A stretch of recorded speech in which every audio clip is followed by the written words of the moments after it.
কই আর বন্ধু ইফিরা আমার আব্বাই যে গরু লইছন নানি কুরবানির লাগি আমি কই মই এলাকার মাঝে সবচেয়ে বড় গরু হইব আমরা।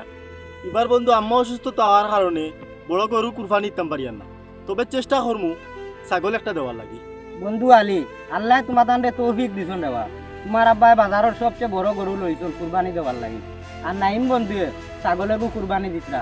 আমার এমন এক পরিস্থিতিতে রাত, আমার হুরতা মুরতারে কাপড় কিনে দেওয়ার সামর্থ্য আমার নাই।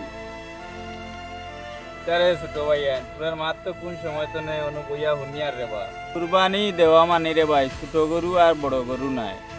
বড় ভাই আমার বাপে যিনি বেশি টাকা দিয়া বড় গরু লইলা আল্লাহ কিন্তু আমরা বেশি সোয়াব দিতা নাইনি।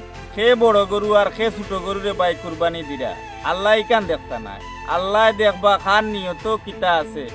কুরবানি হইল কি অহংকার বিসর্জন দেওয়া, ত্যাগের একটা পরীক্ষা।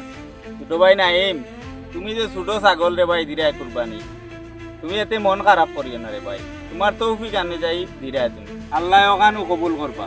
ছোট ভাই সাহিদ তুমি তো দিতে পাররাই না রে ভাই, তোমার হয়তো তৌফিয়ত নাই, আল্লাহ এমনিও দিবা তৌফিয়ত, আগামী বছর দিবা ইনশাআল্লাহ।